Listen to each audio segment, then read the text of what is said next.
ప్రకటన గ్రంథం ప్రకారం అంత్య దినాలలో ఒక అబద్ధ ప్రవక్త వస్తాడు. ఈ అబద్ధ ప్రవక్త గురించి కొన్ని ప్రధాన సూచనలు చూద్దాం. తెల్లని గుర్రం అతనికి ఇవ్వబడుతుంది. అతిపెద్ద ఆధ్యాత్మిక సంస్థ నుండి వస్తాడు. ప్రపంచ మతాలను ఏకం చేస్తాడు. ప్రపంచ శాంతికి ప్రపంచమంతా సంచరిస్తాడు. అతిపెద్ద ఆధ్యాత్మిక సంస్థ ఏంటి అని పరిశీలిస్తే అది ఆర్సిఎం సంస్థ.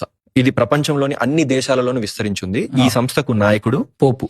ఈ లక్షణాలు నేటి కాలంలో ఉన్న పోపు లియో 14లో కనిపిస్తున్నాయని కొన్ని బైబిల్ పండితులు అభిప్రాయపడుతున్నారు. రీసెంట్ గా పోపు లియోకు ఒక తెల్లని గుర్రం బహుకరించబడింది. చరిత్రలో ఏ పోపు విషయంలోనూ ఇలా జరగలేదని బైబిల్ పండితులు చెబుతున్నారు. 2025 అక్టోబర్ 28న ప్రపంచ మత పెద్దలతో ఒక సమావేశం పెట్టి అన్ని మతాలు కలిసి ఉండాలని, అన్ని మతాలు దేవుణ్ణి చేరుస్తాయని పిలుపునిచ్చాడు. ఇజ్రాయెల్ గాజా యుద్ధం త్వరగా ముగిసిపోయి శాంతిగా ఉండాలని పాలస్తీనా అధికారులతో 2025లో చర్చలు జరిపాడు.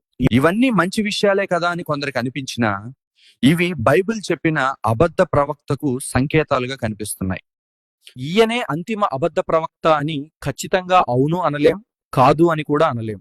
ఇది పండితుల విశ్లేషణ మాత్రమే. మీరేమనుకుంటున్నారో కామెంట్స్ లో చెప్పండి. మరెన్నో బైబిల్ విషయాలు తెలుసుకోవడానికి మా voice of truth page follow చేయండి.